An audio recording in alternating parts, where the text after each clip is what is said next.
When did you start thinking about the new F150? We started more or less as soon as the previous car had first turned the wheel. So I'm talking about late January of last year.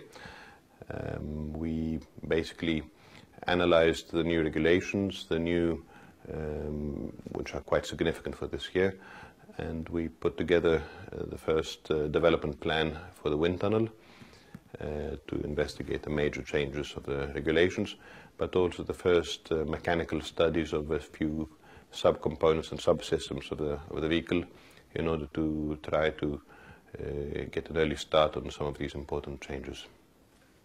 What were the main challenges of this project? The 2011 year has quite a few new challenges that are probably more above average in terms of difficulty compared to previous years. If I take them in sequence, the reintroduction of the KERS is a major challenge. We learned a lot from the KERS 2 years ago. So the installation this year obviously builds on that knowledge, but is quite different. So that is quite a major mechanical project. And then there's the movable rear wing that is new to Formula One this year. So we had to study both the mechanical system for its activation, but also the aerodynamics of it in order to minimize the drag on the straight, but to not compromise the performance in cornering. And then obviously there was the new aerodynamic rules for the whole car. The double diffuser has been eliminated, so we had to work hard to recover that performance of the missing double diffuser. And then one should not forget also the new tires. When a car has new tires, the characteristics of those tires change quite a lot, and therefore we need to do a lot of simulations and a lot of initial studies to see how those tires affect the suspension design and also the aerodynamic characteristics of the car. And what are the most innovative characteristics? As we see the car in today's launch, there's already quite a few innovations. I won't get into all of them. For example, I would mention the rear suspension as one of them, and the system for the rear wing adjustment as another. But there's quite a few other things under the skin which I would prefer not to get into more detail. For the first race, we should also note that there's going to be a lot more changes to the car in terms of its aerodynamic configuration. So for the first race I would expect significant changes in the exhaust area and also in the rear wing area. As a chief designer, would you like to have more freedom?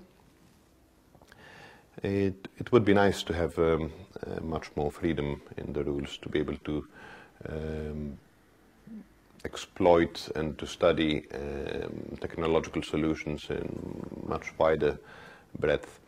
There's a good reason, of course, there's rules. If rules did not exist, the performance of the cars would be absolutely unmanageable, and I think also the cost of Formula One would be even higher than what it is now. So there's very good reason for which there are restrictions, but nonetheless it would be a nice dream to have fewer restrictions.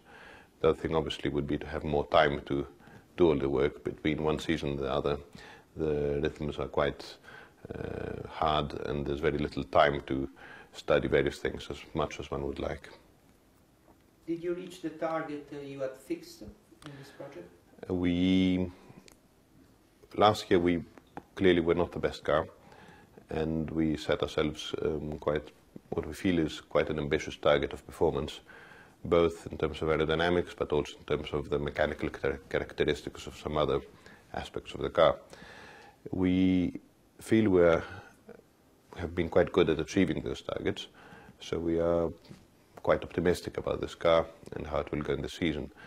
That said, these rules are quite different to the previous year, so there's a fairly big change of characteristics of the car, and I'm sure our opponents will also have set themselves quite ambitious targets. and until one sees the cars lined up on the grid for the first race, one will not really know whether one has achieved the target, because the target is really to be ahead. On a more personal side, do you feel obliged to win this year? I think that's, being Ferrari, that's an obligation we have every year. We should not underestimate our opponents, who are extremely strong and very capable, but the name and the recent history is such that we feel this obligation every year, and this year is no exception.